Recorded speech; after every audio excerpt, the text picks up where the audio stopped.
Ndinoda kutaura kuti ndaponeswa ngero paro pamsana popemudza wake ndichagara kumushako ndaponeswa ngero parake renyenye ndaponeswa sendichiri mwana wake ndinofara ngekuti Jesu auya kundiponesa ngekuti kupenya kwakeko kuri kunditungamira ndaponeswa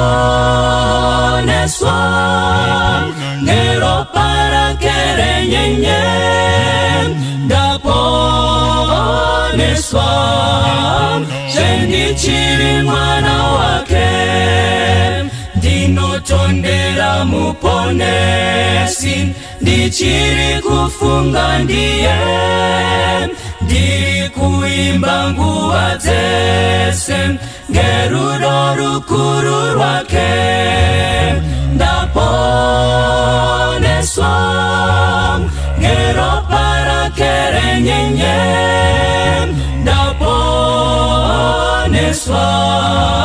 sendichiri mwana wake ndichamuona mambo wangu ndoita mutemo wake achiri kunditungamira dakara kumusha kwake ndaponeswa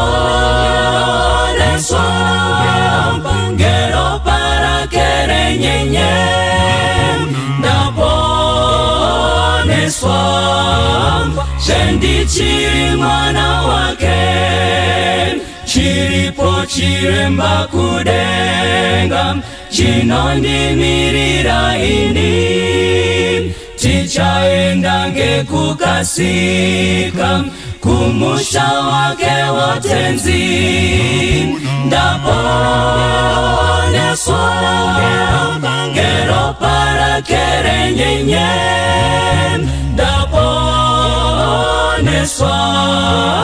sendichiri mwana wake ndaponeswa ngero parake renyenye ndaponeswa sendichiri mwana wake. Welcome to this week's edition of Everyone Has a Story. My name is Maureen Gwenya Makadiko wadiwa vateri nevatari vechirongwa chedu pano patinoti hapana asina nyaya. Iwe uri nyaya uye une nyaya. And pano ka nyaya tikasawana nyaya mukaona tatizi muzati nyaya matinyi makwetoti nyaya dzinopera. Satoda kutendai semazuva ese nekusapota chirongwa cha Everyone Has a Story nekuunza nyaya nekutipa feedback kutinamatira nekuti kurudzira kuramba tichienda mberi mwarakuitirei zvakanaka nokuti chokwadi pakashaya vanotaura pakashaya vanonamatira zvimwe zvacho zvinoshaya basa but tiri kunzwa nyaya dzakanaka dzekuti kune vamwe vanhu vari kutoita ma-decisions for Christ just by watching my stories anobuda pa-Everyone Has a Story. Saka when you bring your story and a testimony, I want you to know kuti it's just unenge waita basa guru. It's not lost, but pane munhu achabatwa achakurudzirwa achasimbiswa nenyaya yako chero dei ringa dambudziko chairo. I've heard people oftentimes vachiti hanzi ndaifunga kuti ndine dambudziko handina. Saka it gives people to look at their own challenges and thank God kuti no, my situation is not that bad after all. Saka toda kungokutendai ini ndinokufarirai munozviziva kwamuri ikoko ndosati tiri kutoonana. Imi ndimusingazondibati manje muchindimoresa ndopamuri wrong ipapo. Regai ndikuratidzei muenzi watinaye nhasi tiri muchirongwa sub program, if I may call it, blended families. Makatibata muchitaura mafeedback akawanda muchiratidza kuti chirongwa cheblended chiri kurira mukati medzimba. Because ndakazotarisa ndikaona kuti marondedzero aiita maika zako ka anoratidza kuti hakuna munhu asina something chiri blended where we know that a family is a unit with subsystems. Saka mamwe masystems achona masubsystems anenge aine vamwe vanhu vanenge vasiri line rekutanga handitika. Saka let us welcome Maika Zako once again to Blended Families. Please greet our viewers and listeners and greet whoever you want, and then we can go into our story for the day. Makadiwa vatereri ndinokwasai pachirongwa chedu che Blended Families. Iri sub ye everyone has a story.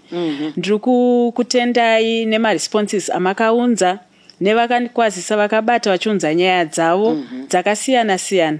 Tinongoti mese kwazuvai ende rambai muchingotibata kuti chirongwa ichocho chigoramba chiendera mberi. Thank you, Maika Zako. You know, you said something that stuck with me.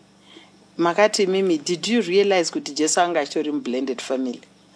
And ndo chimwe chachona. Then the other thing was, mayena kuma family life programs, and you would never hear nyaya dzeblended dzichinyatsoadresswa zviri specific, just like dzema married couples kana kuti dzema singles.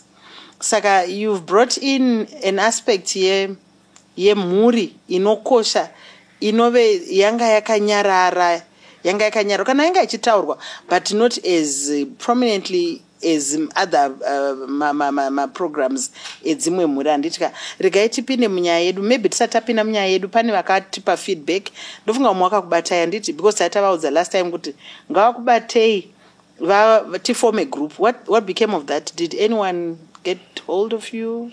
Kune vakawanda vakatibata, ende nyaya dzenyu tichadziunza panapa. Tingadziite dzese musi umwe chete, tichadziisa dzitsanangura tigoona kuti tinoita sei kuti tibatsirane.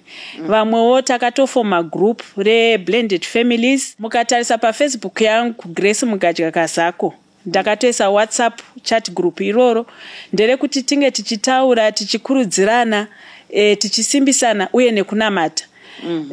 Saka mukapinda mukati megroup iroro tichange tichitoona rane vanhu vakawanda. Tingavaverenge vamwe vacho vari kutobata. Ndakatoshamisika kuti kune vatori blended vari kubvawo kunyika dzekunze. Ndaifunga kuti pamwe tichangobata vemuno muAfrica chete, but zvikutoratidza kuti vanhu vari kufara, vari kuti dai sangano raingoisa zvirongwa izvi zvikuratidza kuti worldwide vanhu vari kutochema kuti worldwide sangano ranga risingabati chirongwa ichi cheblended. Saka vari excited nekutenda mandara nekunza chirongwa cheblended. Thank you so much for that feedback. Inongo, that's the wind beneath our wings. Ndakona pachiitaid maprograms iwaya. Regerai takakuimbisai kuti very soon tichatsvaka a way of having a phone-in program. Because ndanzwa vamwe vachiti hanzi isusu nyaya tinadzo, but tikauya hadzizobudi zvakanaka because dzine vamwe vanhu vapenyu. And ndofunga ndo zvitongori maAfrican families anoramba aine vamwe vakasara vanoziva nyaya, ndo zvitori upenyu. Regai pane nyaya yakauya kwatiri iyi yamakanditumira because your phone nice. Moda kuiverenga? Verengai zvenyu kuitira kuti tizoitsanangura. All right. Regai iri kuti dear Maika Zako, to begin with, I would like to thank God for sending you with such a powerful ministry. ED Blended Family can be a disaster, and it affects even nyika yose because we will be dealing with wounded vessels. Tsoro yacho inofira pekutanga chokwadi. I picked when you were explaining communication and commitment. I will share my experience as a child from a blended family. Daddy married his wife and had one child, and wife akaramba dead. Daddy married my mom when he stayed with whom he stayed with probably for a few years. Daddy then reconciled with his wife. Nekutochata zvese. Then they had more children to make them more. Newe kutanga uya, but pavana vacho ini ndaitove middle child. Nekudzidza kwandaita from episode 2 dzenyu, I will highlight the number of blendings. Blending family 1. Daddy, a divorcee, marrying my mom. Munhu anogona kurora kutiza pain yedivorce or yekufirwa. It's good to allow time yekupora, considering kuti the period was short. They reconciled. Dai vakamboita nesi maronda mukupora ndimo mukudzokawo kwereconciliation. Osaka baba vakaroora vakadivorce, vakaroora vakafirwa, vakareconcile. Aiwa, havana kufirwa. Vakaroora, mukadzi wekutanga akavaramba. Ndokuti varamba nemukadzi wavo ndokunoroora wechipiri. Vane wechipiri ndokubva vaona kuti zvinenge zviri kuvaitira, ndokubva vadzokerana kune wekutanga. Saka but kwava futi nemwana. Saka mwana uyu ari kunyora ndewe page 2. Ndewe mukadzi. Saka ari pakati pevana nditika. Saka blended family yanga yatowepo, they started maintaining me and vaindida, which I know. By the way I look, ndakanyatsotoziva kuti baba vanondida. Anotaura zvimwe zvinoratidza kuti paive neukama hwakanaka. But years later the existing couple decided kunditora kubva kuna mai. Maintenance yairwadza. So existing wife anga aripo, current wife, hanzi that's my opinion semwana,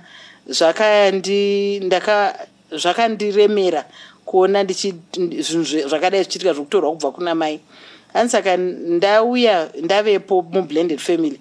Baba vaida hanzi I remember baba vaiuya nemapurisa because koti yaive yavatendera.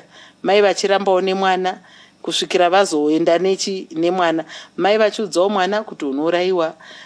Uko kwaendawo futi achiudzawo kuti unoita sei, unourayiwa. Saka mwana anga ave pakati pevabereki akatanga kutya mai vake kuti mai vangu vangangondiita sei, vangangondiurayi.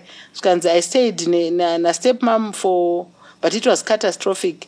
Mai vaisabvumirwa kundiona, ndobva ataura imwe incident yakaitika iri yatisingagoni for the sake yekuti tikaitaura dzimwe nguva pane vanogona kuipika kuti tiri kutaura ipi, tiri kuprotecta munyori nokuti hatisi kuda kumcreata matambudziko. But pane nyaya ari kuti madzimai vakanga vaine machallenge, mai vekutanga namai wechipiri vachirwira mwana, umwe for the sake ye-maintenance, umwe for the sake yekuti mwana wangu ndiye oga mwana wandinaye.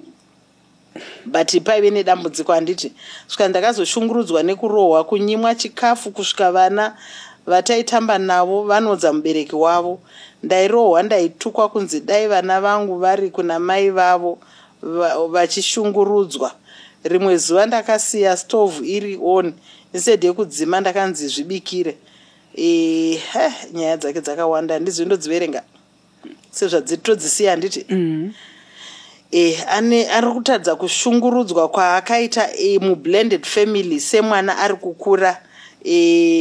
Saka zvese mabehaviors atinongonzwa anoitika mablended families, kudya zvasara, hard work, ndiye anopfeka zvamasecond hand, ndiye anoita sei. Saka ndo nyaya dzirimomo. Yakareba tsamba iyi, handichaipedzi, asi ndozvati makaiwerenga. Kumaholiday hanzi ndaisaenda zvangu, vamwe vachienda kupi kuholiday handitika uniform aingopfekawo dzevamwe. New uniform akazotoipfeka papaya muupenyu, asiko zvino upenyu hwake ari pari nani handitika. Anotaura the number of blended families akawanda, chikoro aimuvha kana after a few months because she was not a priority. Saka ndo matambudziko anowanikwa blended family. I don't know if you have a comment on this later before we move on to today's topic. Okay.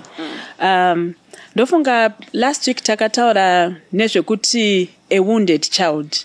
Saka tikatarisa mwana wekwayo, she is wounded. She was wounded actually paakanga achita sei achikura. I'm not sure kuti is she really healed. But akaundiwa. Why? One baba vakapinda zvatakataura kuti munhu tanga wagara wonyatso kuhila usaiti wata move on.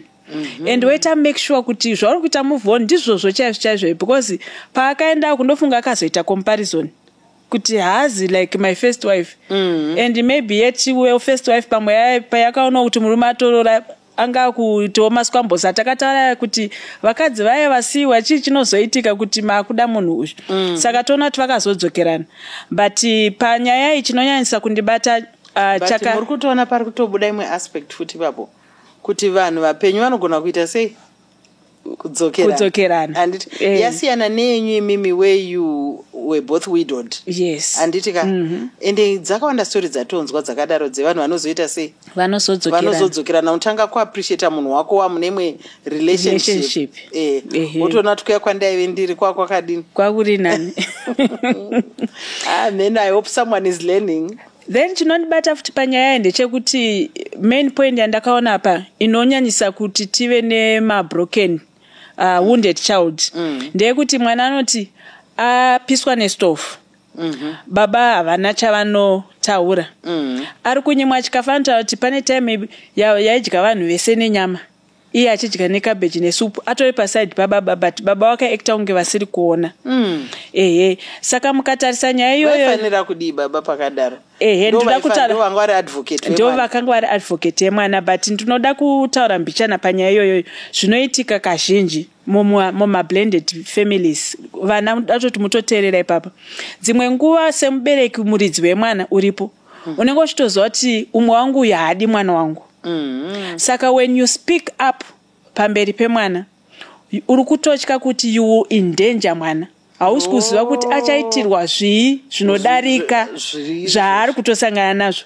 saka iwe unenge uchifila kuti zviri nani but at the same time hauna kutsanangurira mwana saka mwana haasi kuzvigamuchira ari kuona iwe une ka I don't care usiri kutomuda haasi kunzwisa saka mandibvisa here kana kuti muri kuda mukadzi wenyu which side are you and yet iwewe maybe in your back of your heart uri kuda mwana wako but uri kutotya kuti if I do any other action anogona kutozopesa atotadza kana kudya muriwo akadya sadza nesauti so wochinyarara manje but mwana zvichiita sei zvichimurwadza yes but I still want to challenge this as well kuti as a parent ukaona zvakadaro I think you need to stand even mwana asipo wonotaura neumwe wako kuti no that character and behavior anditoide because iwe ukasamirira mwana wako achamirirwa nani because munhu wega mwana uyu paanga akagara nababa wake nastep mom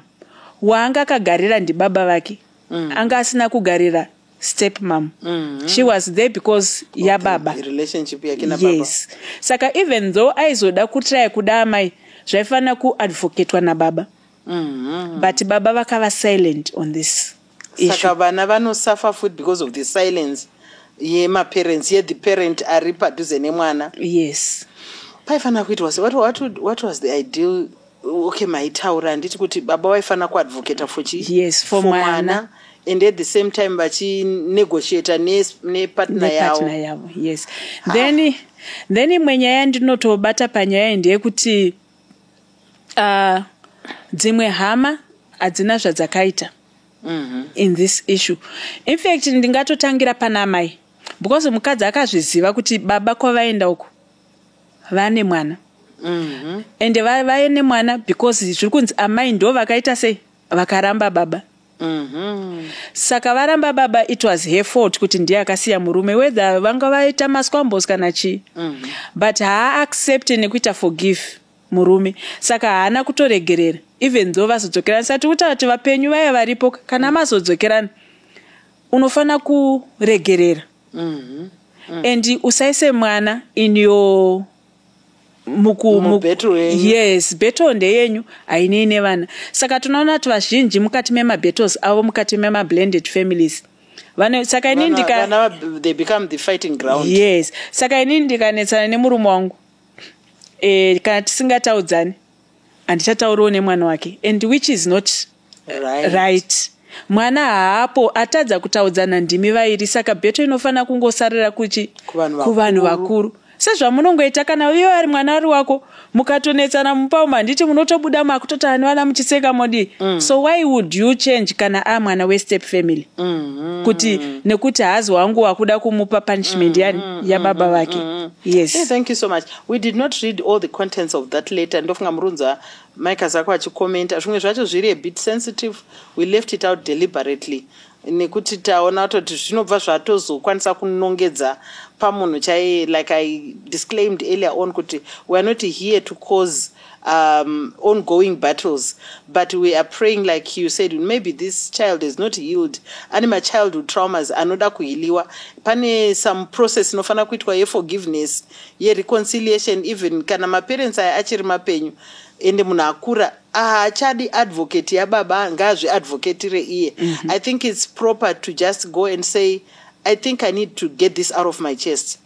For self-healing, because I think it's important. So my dear sister, my dear sister, I just want to encourage you to seek counseling, because my childhood traumas can, people who are wounded or who are bleeding, they bleed on the wrong people. So you might also find, zvitongweta history, zviripita anditika, and vanhu vakakuvara kare vanokuwadzawo vamwe anditika, they bleed on people who did not hurt them. Saka I think it's very important kuti anotsvake counseling anditika, yes, atsvake healing. Isusu imwe suggestion yataisa ndeyekuti kana vabereki vachiri vapenyu, it's an opportunity for you to address that. Unogona kufila relief just having to bring it out without really trying to, I don't know how you can do it, but if you get ukana help from a counselor, anokubatsira how to unburden zviri successful, zvisina kusiya wakuvadza vamwe. Pamwe vanotori ne guilt as we speak. Havatozivi kuti wait and say vari kukutarisa, now you are successful, and they don't know how to address that. Saka whenever you do anything, one goes maybe and at times people think you forget. Kana uri mwana anditika, people carry on these traumas kusvika vava vanhu vakuru, and they play themselves out in so many different forms. I don't know what else you can advise. Inini imwe advice yandinompa ndeyekuti dai zvaibvira to communicate, because dzimwe dzenguva havatozvizivi. Saka vanofana kuvaudza kuti baba, pakati nepakati ndiri mudiki, makandirwadzisa. I thought you would stand for me. Whether vacha accept akanchi, but vanenge vakuziva chokwadi. Then maybe kutokumbira rege kunaivo mai kuti andizive kuti pane panda kutadzira here ndiri mudiki. But I want us to keep a relationship yekuti muve mai vangu, because anotaura pamwe pekuti baba vake nevana havatoonani, not kuti anoda, asi kuti relationship yakaita sei baba vake iye nevana vake havatoonani, not kuti pane chakaipa, asi kuti relationship yakatokatwa kubvira ari mudiki ipapo nenyaya yemanhingirikeni. Saka to mend that relationship anofana kuti avanyorere achivatsanangurira nekutokumbira uregerero kuti kana pane pandakakukanganisira ndiri mudiki. Ndi Hebrews chapter 12, to seek peace with all men, without which no one will see holiness.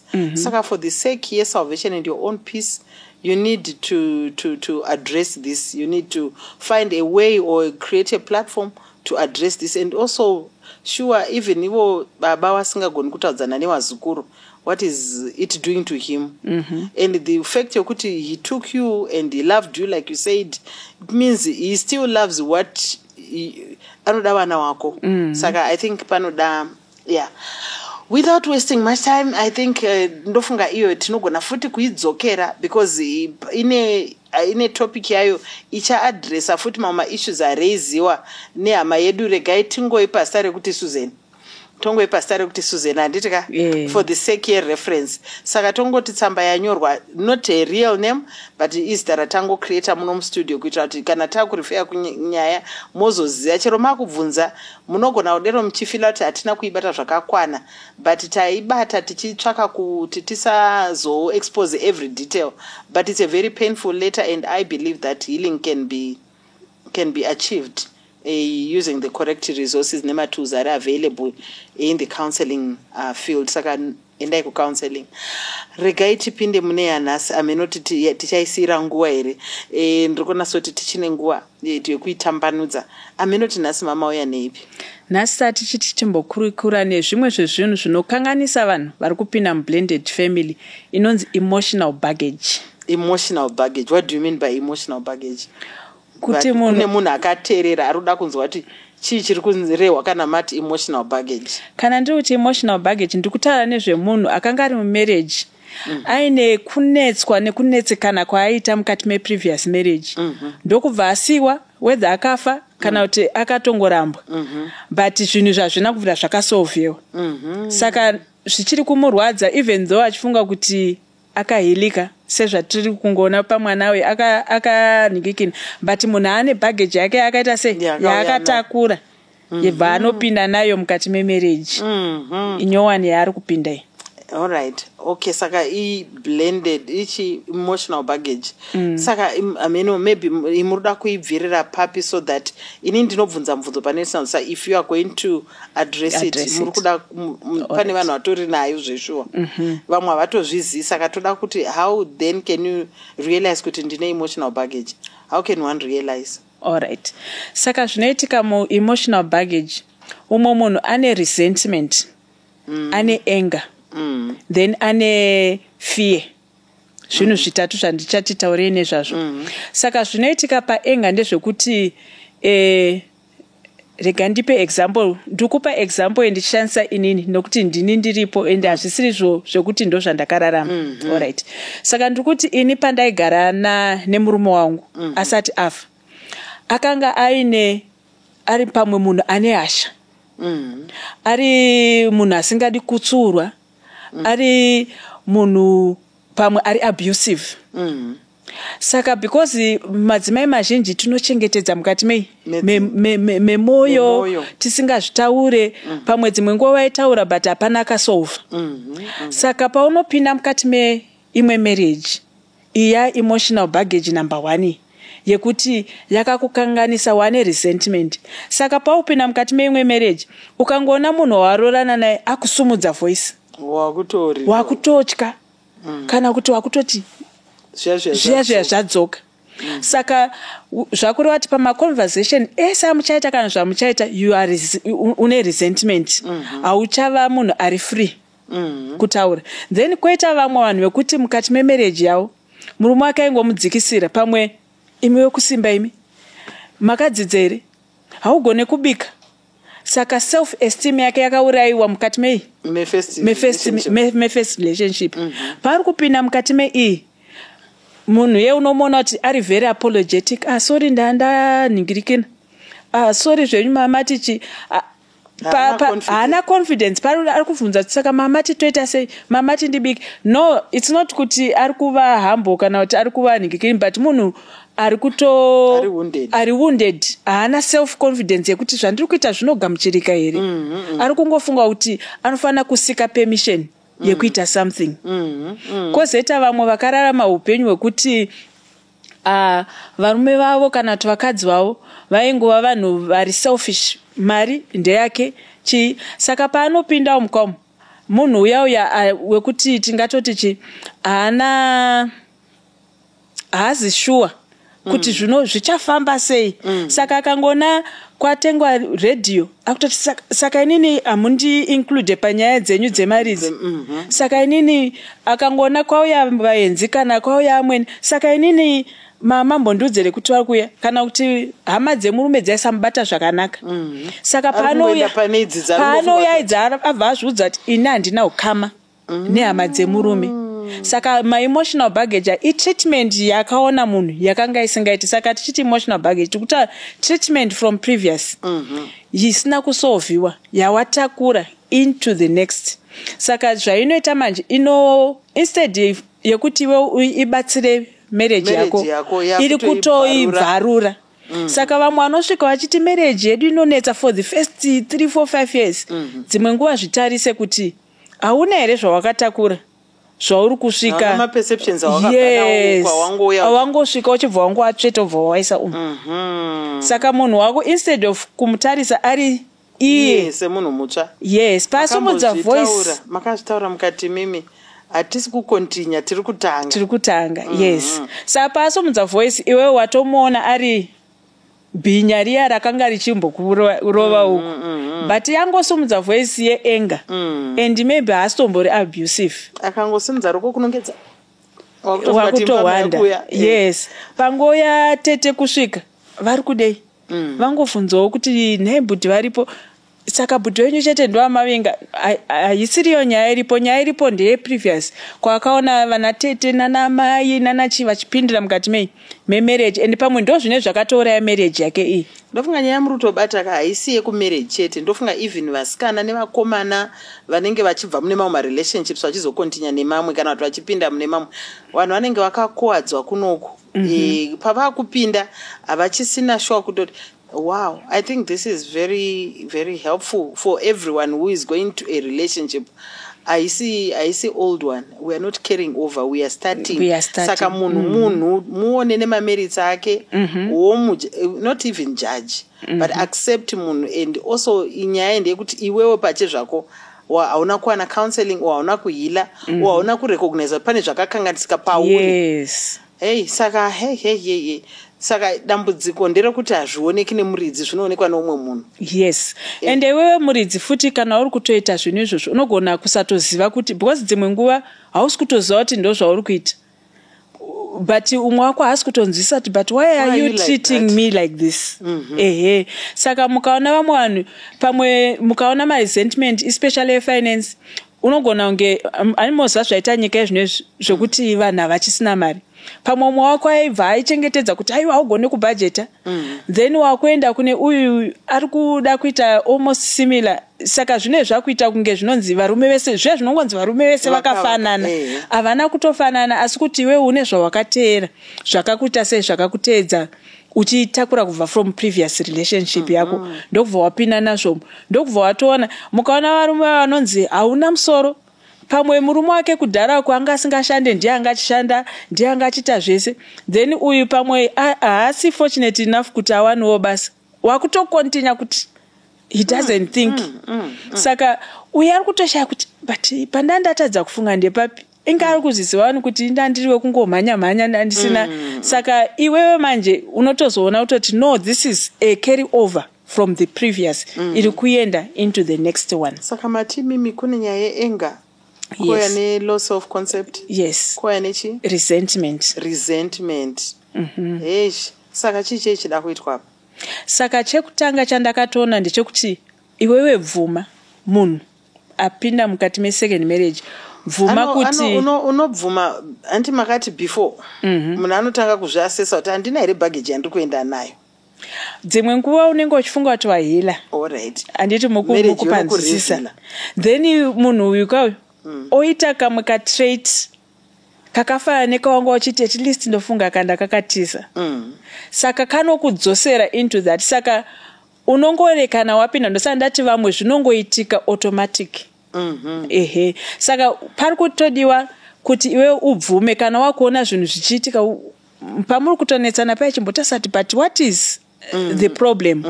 Saka kana waona ubva wachitarisa manje kuti kana ndiri kuti nyaya yake inenge problem yemari, is it problem yemari yake kana kuti ndiri kumufananidza nezvandaimboitirwa handiti. Then wachibvuma manje kuti I think I have got an emotional baggage yandisina kuita let go. Yes. Then chechipiri bvuma kuita start afresh. Tinoti avoid. Yes, avoid zvinhu zvese zvinokugumburisa. Saka tiri kuti by all means try to avoid zvinhu zvakaitika kare. Kana waona kuti zvimwe zvachona zvaavoidekeka. Munhu alright anonoka kuuya murume waimbogara naye aichita. Avoid kumhanya kufunga kuti he's cheating. Okay, saka tiri kuti usashande ne presumption. All right. Kutoti anonoka because he's cheating. Uya yaimbondichita achiuya kuma12 saka uyu zviri kutoitika futi. So avoid that. Saka chekutanga I think chisatatomboenda kwese forgiveness. Inenge isina kutoitika. Wakati ufunga kuti wahila but did you forgive yourself? Because iwewe pane zvise zvaitika, I believe kuti muma problems atinosangana nawo iwe une kako kapati kawa player. Uya ane pati yake yaita sei ya player yawo. Saka did you forgive yourself? And did you forgive the next person? Yes. Mupenyu. Then chimwe chinhu futi chinoitika pama marriages especially vanenge vachiri vapenyu vai wakufunga kuti saka anonoka, is it because ari kuenda kunoona because pamwe dzimwe nguva mari dziri kungoendeswa for child maintenance hausi kudzinzwisisa saka mabhageji yawo unenge uchingotakura kuti but inini wangu ndinawo ari kunditarisa here ambondiona here ndichifonera because pamwe masangano vese vakasiyaka iye ari kutaura neprevious iwe mukadzi unenge uchiti ini handichataura nemurume uyu saka wakuvhunza saka iye ari kumbozviona here ndichichitaura neprevious murume wangu ndikataura neanofila sei but uyu ari kutaura nemukadzi uyu because ari kuti mwana vana variko pamwe wauya nevana vako saka hapana need yekuti utaure wauya nevana vako saka hapana need yekutaura nababa vevana alright because vana vako unawo ipapo saka that ningekini zvinobva zvastraina marriage yenyu muchiri kutotanga because vari kunze havasi kutotozvinzwisisa kuti zvii zviri kumboitika but its because iwe wakatotakura kabhageji kako kawakaita sei kawakauya nako ende wakati izvi zvikaitika izvi saka unenge wakakaita unge kadefense ningekini fensi kawakawaka kuti izvi hafane kuzviita nekuti ndakambozviitirwa if this happens zvakuitika futi yes saka tete vakangouya pamba ndikuda kuvaratidza kuti saka munoona kuti vamwe vanhu vacho unonzwa kuti kana mai vachifona ndavatanga vafonera inini kana saka ukuda kudefenda kuti kusave nesomething chinoitika pakati pemurume wako kana pemukadzi wako saka ukuda kuvaka kajuraho kako kekuona kuti are you safe from anything chakamboitika from before vadiwa vateereri nevatari ndofunga tiri kudzidza panapa handiti ka kuti munhu anogona kuya nekabhageji kake keenga chaiko handiti ka agouya nekabhageji keself keloss kekuzvitarisira pasi nekuti kwaari kubva aitarisirwa pasi saka ari kuda kuratidza kuti this time handisi kubatirwa but at the same time you are playing it on the wrong person haasiri iye akakutarisira pasi asi akakuitira zvese zvakachinja character yako wow anything else that we have on that one ndandichida kutaura futi nyaya yekuti uchinge wasvika pasituation iyoyoyo kazhinji kachoni paunenge uchiti tiri kutaura kuti forgive handiti tobva tataura kuti accept kuti une emotional baggage then tiri kutaura kuti also seek counseling because vazhinji vedu tinongopinda tina kutombobvira takatomboenda kumacounseling ende patinoenda kumafamily life kwatiri kuti patiri kuenda kumafamily life ari kungoadhirisa zvinhu zviri general saka pauri kutoona nyaya imweka unenge usingatoinzwisisi saka seek counseling then communication is the ningikini is key because communicate nemunhu wako shamwari ini ndakamboitirwa zvakati nezvakati ukandiona if I address you like this it's not kuti ndiri kuda but help me to come out of it ndokunge ukawa une capacity to recognize all the negative toxic traits dzaunenge wabva nadzo uko at times unenge usiri kutozviona kuti you have turned into something ugly and like you said kuti unozongona wakureacta wamumodhi iyoyo and nguva yekuti help me hapachina because pari kutopisa apa but pasina nguva iyoyo umwe wako anenge achitokuvhunza remember zvauri kutoita zviri kubhodha umwe wako zvokuti maybe muri kutoita maarguments about it saka mukange muchicommunicata kuti zvinoita sei ndinozoita sei ndinongoreka ndaita here I'm sorry saka chimbondibatsira because nyaya iripo ndeyekuti pamunoita maarguments ekuti why are you treating me like this vanhu vasave defensive but uaccept kuti is it what I am doing then wochida kutresa because tiri kuti blended families haafanire kuvava anofana kunakidza ndozvandauya kuzotaura kuti haafanire kuvava mofana kufariwa saka iwewe pauri because vazhinji vaindinyorera nevaitaura neni vaitaura kuti munovava vamwe pane akatotaura I won't say your name but pane akataura achiti yauya at a right time nandiri kutofunga kuti manze ndini ndoda kupeka tumabhegi twangu ndiendi and ndikati I'm happy kuti ucharamba uchiteerera maybe unogona kuzoita sei kuzobatsirikana usati wabuda. Saka ndo zvimwe zvezvinhu zvinoita kuti munhu abude, because it's either iwewe murume, because hatisitaura mukadzi chete. Saka murume auya nebhageji yake, mukadzi auya nebhageji, tese takakera maheavy nicking loads edu anotoremera marriage. Saka ndosaka mainzwa pepa ndichiti vana vakamboti bviswei, because maloads aya toda kuwasunungura, vana vari kuuya neyavo. Saka munobva mava loaded zvakaita sei zvakanyanyisa. Saka chekutanga communication and commitment. Ndorama nchizvinikikena. Be committed to what you have started. Ndosaka so ngikini Solomon akati musaitoti tumaningikini tudiki tumutswe nguva isati yaita sei yakwana. Usamutse zvisati kana usati wava committed. Saka be committed to what you have started. Saka be prepared to unpack, because vazhinji vachona hatisi prepared maingweni. Ndikatoya kwamuri ndikakuti isisi chakati pamune muchindiudza kuti komeni ni mamadi kumbotaura no ndati tichitaura kuti kudi haiti. Saka hatisi prepared, tiri defensive. Saka ngatiwe vanhu vari prepared to unpack, whether uri murume kana kuti uri mukadzi. Saka hapasi pekusvika uchiti ndini murume panapa unofana kuenda according to me. You must unpack, because munhu ari kutora yoka ari kuda kutokudzidza you, not zvawakaitiswa. Handiti tunosvika tova tiri, ndakasvika ndiri Grace ndokubva ndaitiswa kunzi mukadzi anofana kuva mai makosa akadai. But hazvisiri zvoka ndakunoita mai kasako. Saka I must unpack the makosa. Yes, and start anew. Saka Lord iyoyo iri kufana kutosara yandakadzidziswa. Saka each marriage ine ma rules of the game ayo anofana kuto adhere to. Handiti ka. Yes. And isusu manje tine dambudziko rokuti I remember one man achiti hanzi no, I'm teaching my wife because I've been there. And then I said, no, this is a brand new relationship. You can't say you've been there. Hakuna muridzi relationship iyi. Ndeyenyu mese. Yes. Iye ari brand new, asina kumbororwa. Makamborora. But musi teacher we marriage. Munongori ne experience yenyu iriko isingashandi kunoku. Yes. I think you have said that over and over again. Kuti it's a whole new ball game, and we need to use rules of engagement dzeipapo. Yes. Not kuti tiri fungo takambozviza. Ndo zvimwe chete ndiri kudarama ndichitaura ma relationships ese, because this advice ne discussion yatinayo muno ine kwainogona futi kuapply kwakawanda. Kwekuti munhu ngaazvitarise. In any relationship, everyone must take each new relationship on its merits. Kwete kuti I know ini ndinonyatsoziva ndakazomboda aiwa any experience ngati discard, so that we are able to live happily with this new blended family. Yes. Is that it? Yes. All right. And ndoda kuencourage kuti ngati tange nema baby steps. Kana matopina blended family, chimwe chinoita ti baggage iuye tiri kutocompare kuti inini pandakanga ndiri life yangu ndisati ndafirwa I was this high.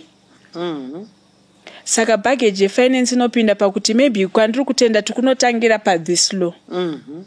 Saka ngativhume kufamba with the baby steps. Toisa units in what we are doing.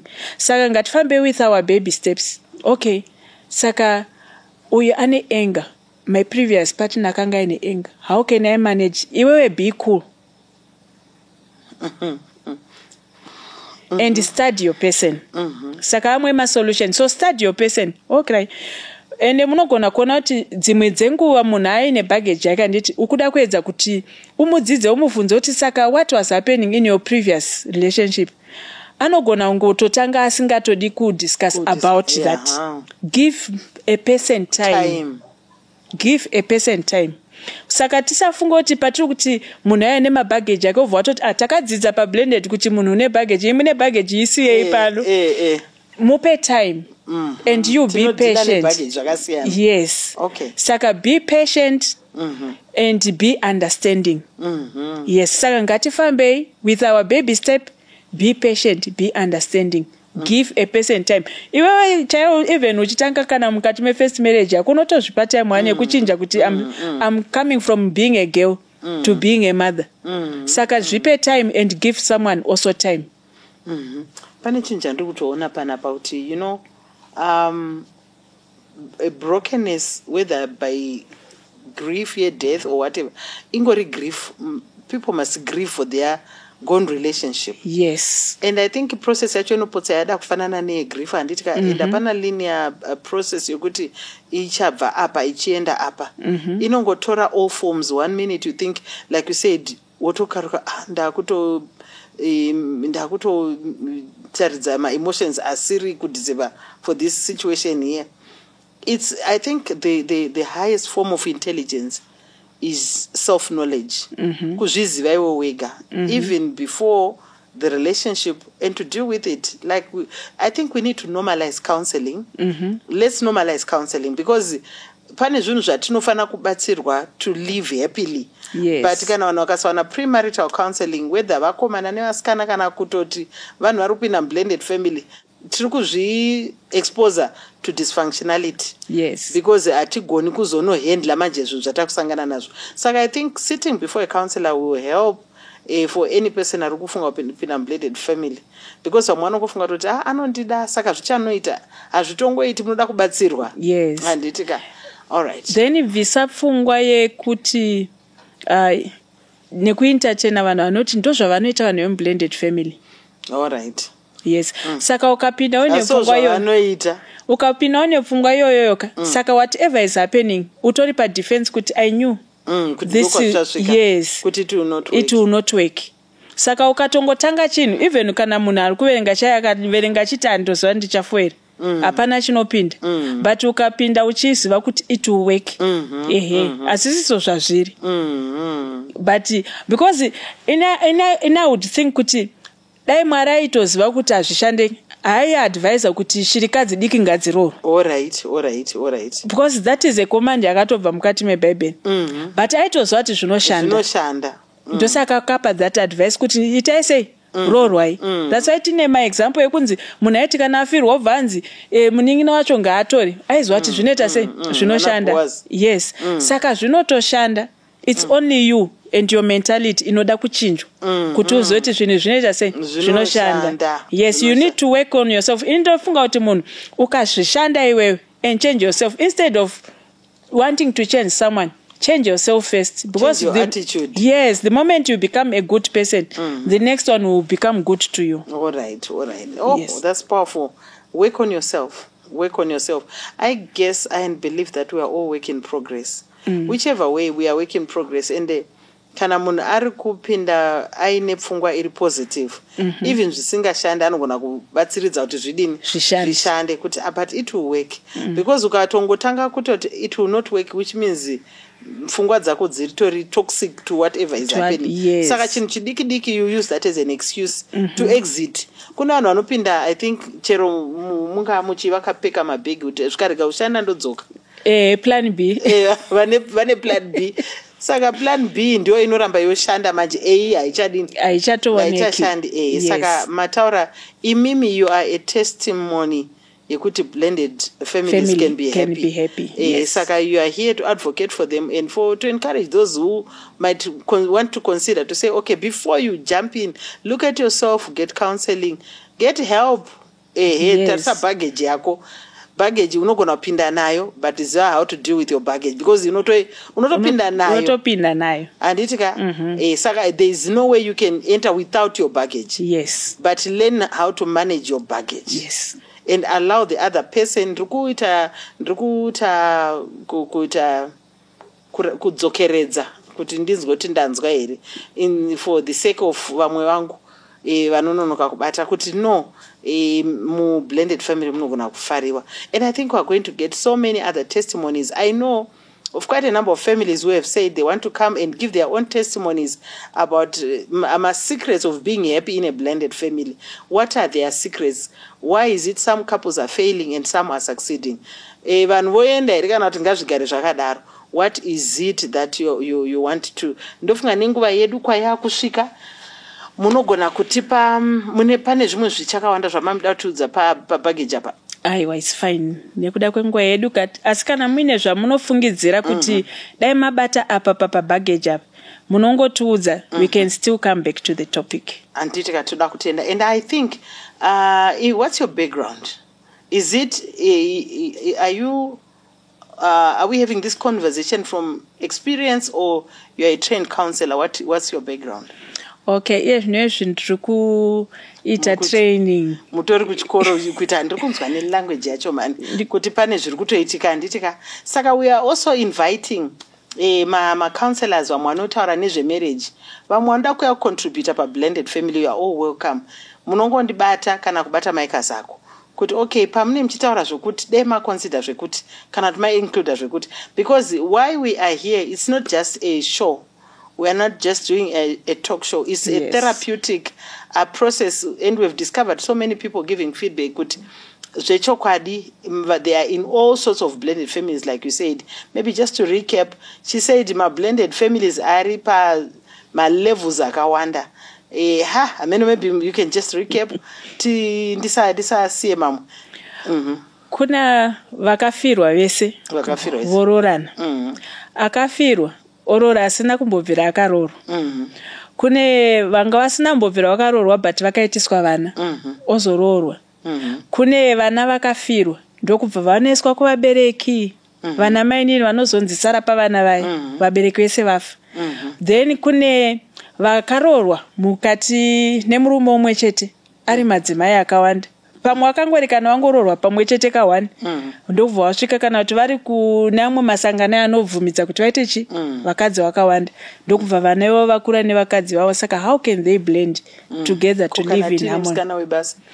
Musikana webasa, vana mainini vauya kuzogara, vana sisi vauya kuzogara, vana tete vese vava vari kusvika vachiblenda into that culture yefamily yavanga vasiri kugara mairi. Saka vanogona kukanganisa magariro, vanotokanganisa zvakatokurisa kana vakasabvuma, vakasanzwisisa kuti tiri kufanira kubatsira this relationship. Yes.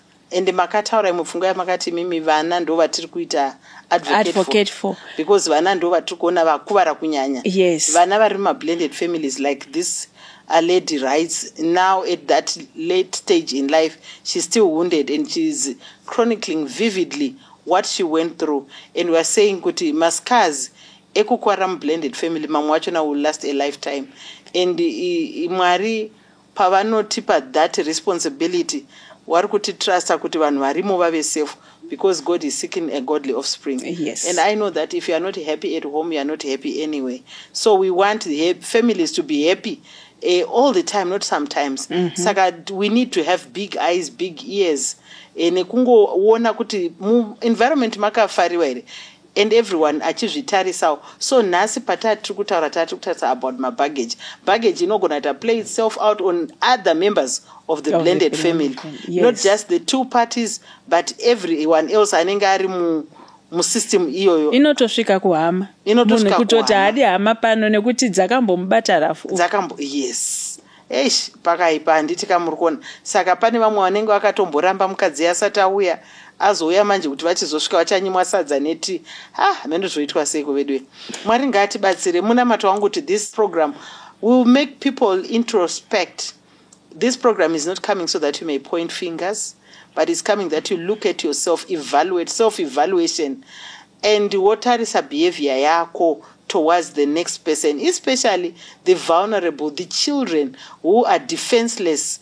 Mwari ano ziso rake runneth to and fro the whole earth to show himself strong on their behalf. So let little children come unto me, suffer not them. Maratite zvakanaka. Thank you so much. I think you can give us your final word and then we can pray. Call it a day. Give people your number and then itoona mibvunzo inotevera.